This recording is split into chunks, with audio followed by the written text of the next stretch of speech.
네, 반갑습니다, 여러분. 청년숲 정국민 목사입니다. 이제 7월 방학을 마무리하고 이제 8월 또 우리 성경 통독, 우리 7월은 이제 상반기는 시편까지 이렇게 마무리했지요. 오늘은 이제 잠언에 대한 부분으로 이제 프로버버스, 그래서 속담이라고도 하는, 그리고 천주교에서는 격언의 서라고 말하는 이 잠언에 대한 부분을 또 함께 개관 영상을 보시면서 함께 하나님의 말씀을 읽어갔으면 좋겠습니다. 우리가 이제 시가서, 지혜서라고 말하는 이 부분에 있어서 욥기와 시편은 이제 상반기 때 마무리를 했고, 이제 오늘 잠언부터 시작을 해서 전도서, 아가서까지 이 부분을 우리가 상반기 때 봤듯이 이제 지혜서 또 시가서라고 표현을 합니다. 그래서 욥기와 시편을 제외한 이 잠언 그리고 전도서, 아가서를 보면 성경의 순서는 잠언과 전도서, 아가서 이렇게 되어져 있는데, 이 각 책의 1장 1절에 그 기록을 보면 모든 저자, 이제 잠언, 전도서, 아가서의 저자는 이제 우리가 솔로몬이다라는 것을 알 수 있어요. 이 세 책의 저자가 솔로몬이다.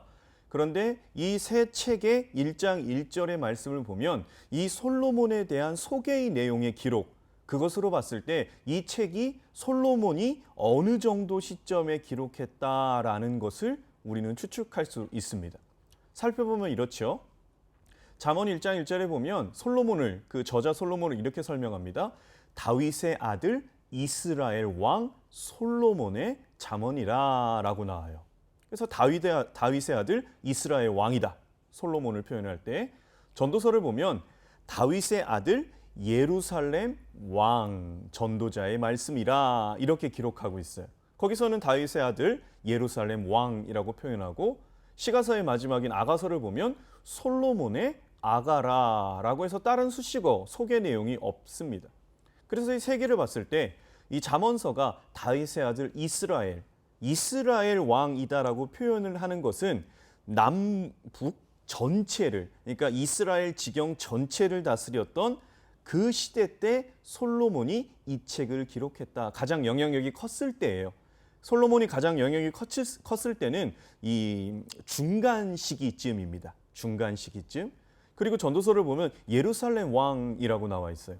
예루살렘 왕은 전체 이스라엘이 아니라 이 유다의 예루살렘이라는 한 지역으로 그 영향력이 축소가 됐다라는 의미예요. 그렇게 봤을 때 이 전도서는 이 솔로몬의 인생 말기에 기록된 책이다. 말기에게 축소되거든요, 솔로몬의 영향력이.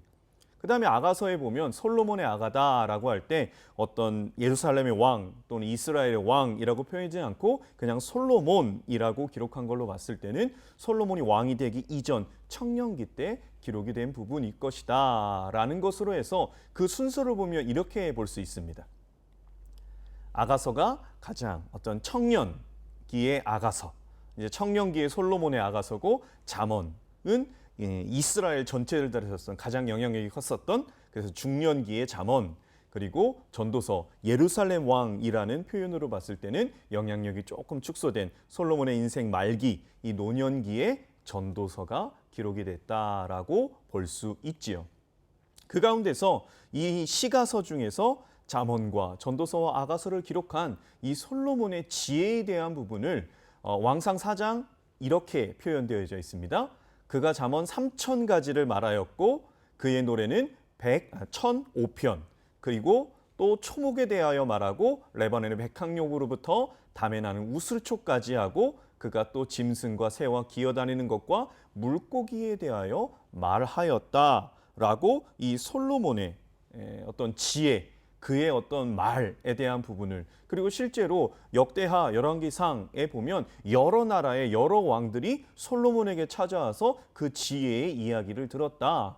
그리고 왕상 10장에 보면 스바의 여왕이 찾아와서 솔로몬의 지혜에 감복한 기록이 나와져 있지요. 그런 솔로몬의 지혜, 그래서 잠언도 3,000가지, 격언을 3,000가지나 말했고 그의 노래, 시 1,005편이나 되고 여러 세상 만물에 대한 그의 어떤 지혜와 지식에 대한 부분, 그것이 오늘 우리가 함께 볼 그 한 부분이 이제 잠언에 대한 부분인데, 이 잠언에 대한 특징은 이렇습니다. 이 수많은 각각의 짤막한 문장들, 그 문장들을 통해 우리에게 하나님의 지혜를 가르쳐주는 책이 잠언이에요. 그래서 이 짤막한 문장들이 연속성상으로 나타나기 때문에 이것이 각각 서로 연결되지 않고 독립적으로 기록되어졌다라는 겁니다. 어떠한 스토리를 가지고 쭉 기록하는 서술형이 아니라 한 문장 한 문장 한 문장이 각각의 의미를 담고 있는 격언, 교훈의 말씀, 이런 것이 잠언의 특징이다라는 거죠. 그래서 잠언의 구조를 보면 5가지로 좀 나눠질 수 있습니다. 이제 1장부터 9장까지 지혜, 그 다음에 10장부터 24장까지 솔로몬의 잠언, 25장부터 29장까지 솔로몬의 두 번째 잠언, 그리고 30장 아굴의 잠언, 31장 르무엘 왕의 잠언. 이 부분을 우리가 차차 좀 설명을 해보도록 하지요.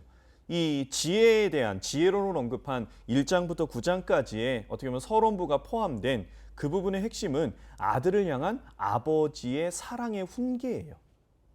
그래서 거기 보면 한 4가지로 요약할 수 있습니다.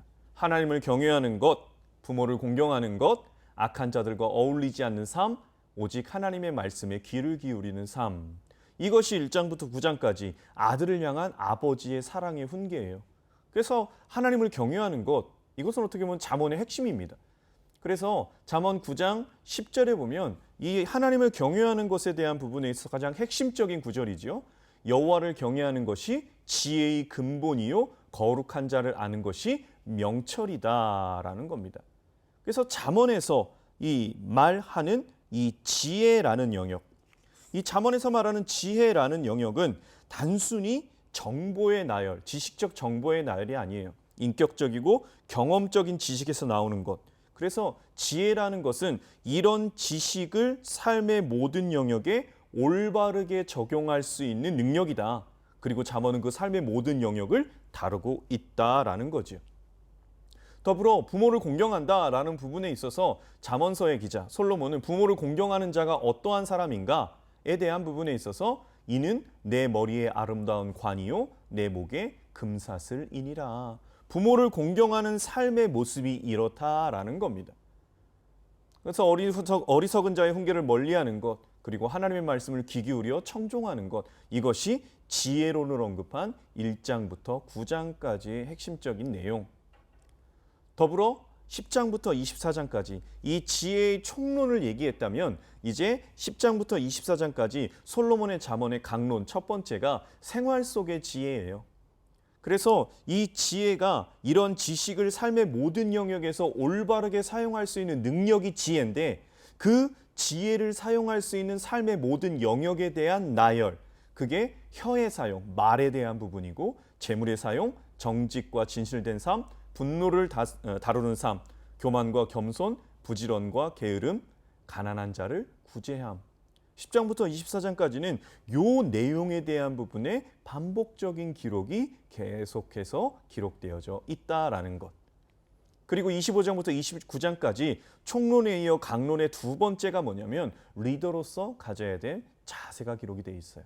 그래서 25장에 보면 이 잠언이 솔로몬의 신하들이 편집한 잠언이다라고 기록이 되어 있고, 나라를 다스리는 것, 왕이 해야 될 것, 말 그대로 지혜를 가진 리더로서 이 땅 가운데 어떻게 살아가야 되는지에 대한 기록이 25장부터 29장까지의 내용이에요. 그래서 나를 변화시키는 리더십의 비결이 무엇인가? 그게 29장까지 기록이 되어져 있고, 이제 에필로그 마지막 부분은 이제 두 사람이 언급돼요. 아굴의 잠언이다라고 말하는 이 30장, 그리고 르무엘 왕의 잠언이라고 말하는 31장으로 잠언서는 마무리되는데, 이 아굴이라는 사람, 야게의 아들이다라고 기록이 되어져 있는데, 이가 야게의 아들 아굴이 누군가? 어느 사람들은 이가 솔로몬이다. 또 어느 사람들은 르무엘 왕의 어떠한 친분이 있는 사람이다 등등 말하지만, 이 아굴이라는 사람이 정확히 누군지에 대한 것은 이게 구체적으로 알 수 없는 것이 현실입니다. 이 아굴의 잠언의 가장 핵심은 이거예요. 아굴이 하나님께 기도를 해요. 내가 2가지를 주님께 구하겠습니다 라고 말하고 우리가 많이 들어온 겁니다. 하나님, 나로 하여금 가난하게도 마옵시고 부하게도 말아 주옵소서. 그리고 이어서 기도해요. 내가 너무 많아서 부해서 혹여나 하나님을 모른다 할까? 그리고 너무나 가난해서 내가 누구의 것을 도둑질하여 훔쳐서 하나님의 이름을 욕되게 할까 두렵습니다. 그러하기에 하나님 나로 가난하게도 마옵시고 부하게도 마소서라는 이 아굴의 기도. 그리고 르무엘 왕의 잠언이라고 말하는 31장, 여기 보면 이 부분도 여러분들이 읽어보면 상당히 익숙한 내용, 현숙한 여자의 기록, 현숙한 여인에 대한 기록. 그래서 거기 보면 이렇게 나와 있습니다. 이 현숙한 여인에 대한 부분에서 고운 것도 헛되고 거짓되나 오직 여호와를 경외하는 여자는 칭찬을 받을 것이다 라고 말하며 이 현숙한 여인, 지혜로운 여인이 어떠한 삶을 살고 그로 인해서 가정이 어떤 복을 받는지에 대한 부분의 기록이 이 르무엘 왕, 르무엘의 잠언 31장의 마무리로 기록되어져 있지요. 이렇게 전체적인 흐름 속에서 잠언에서 여러분들이 읽으면서 이 가장 많이 나오는 단어, 수도 없이 반복해서 여러분들이 읽고 보게 될 거예요. 그 중에서 보면 이 지혜라는 단어가 131번 사용되고 그 외에도 미련, 어리석은 자 104번, 의인 62번, 악인 72번, 명철 46번, 지식 43번. 그래서 잠언에 나오는 이 많은 단어들, 그래서 반복되어져서 미련한, 어리석은, 그에 반해서의 지혜, 명철, 지식, 그리고 의인과 악인, 계속해서 짧은 문장이 서로 번갈아가며 교차되며 이렇게 해서 연결되기보다는 그 한 문장 자체가 우리에게 의미를 전달해 주는 것, 이것이 잠언의 특징, 그 반복적인 단어들이 지금 여러분들이 보시는 단어와 동일한 단어들입니다. 그래서 이 잠언을 보는 관점이에요. 마지막으로 잠언을 보는 관점을 시편하고 비교해서 보면 이렇게 좀 이야기할 수 있겠습니다. 시편에 대한 부분이 우리가 기도를 하기 위해서, 우리가 기도를 한다면 기도에 대한 내용은 시편을 봐야 되는 것이 좋습니다. 반면 우리가 삶을 살아갈 때 행실을 바르게 하기 위함, 온전한 삶을 살아간다라는 어떤 현실 적용에 대한 부분은 잠언서의 기록이다라는 거예요. 또 이 시편이 하나님과 깊은 교제에 대한 부분에 유익이 있다면 잠언은 세상에 영향을 주는 삶으로 살아가는 것에 우리에게 영향력을 주는 기록이에요. 마지막으로 이 시편이 하나님을 향한 불타는 열정이 일으켜지는, 왜 감사의 고백들이지요. 나와 함께 하신 하나님에 대한 찬양들이지요. 그러한 불타는 열정을 일으키게 한다라고 한다면 이 잠언은 지혜로 분별력 있는 삶을 통해서 우리가 그리스도의 빛을 드러낼 수 있는 길이 무엇인지를 알려주는 것이 잠언입니다. 그래서 저는 이런 부분을 좀 말씀드리고 싶어요. 시편이 150편이고요. 잠언이 31장입니다. 그래서 이것을 같이 묶어봤을 때 하루에 시편 5편 그리고 잠언 1장을 읽으면 한 달이면 잠언과 시편을 함께 한 달에 일독할 수 있는 그러한 구도도 만들어질 수 있겠죠. 물론 우리는 쭉 해서 이어갑니다. 그럼에도 불구하고 여러분들이 지금 앞에 언급된 잠언을 보는 관점에서 기도와 하나님의 깊은 교제와 하나님을 향한 불타는 열정의 일으킴, 시편을 통한, 그리고 행실을 올바르게 하기 위해서, 그리고 세상에 영향력을 주기 위해서 지혜로 분별력 있는 삶을 살기 위한, 어떻게 보면 이 시편과 잠언은 같이 갔을 때 더 시너지가 날 수 있는 하나님의 말씀이다라고 생각을 합니다. 여러분들이 다시금 8월에 시작하는 성경 통독, 그 부분에서의 잠언의 말씀, 방금 가이드된 영상 그대로 또 함께 읽어가면서 그 짤막짤막하게 끊어져 있는 하나님의 말씀 가운데 귀한 하나님의 뜻, 세상에 영향력을 주는 하나님의 뜻을 발견하고 살아가는 여러분들 되시기를 예수 그리스도의 이름으로 축복합니다. 통독 화이팅 합시다. 화이팅!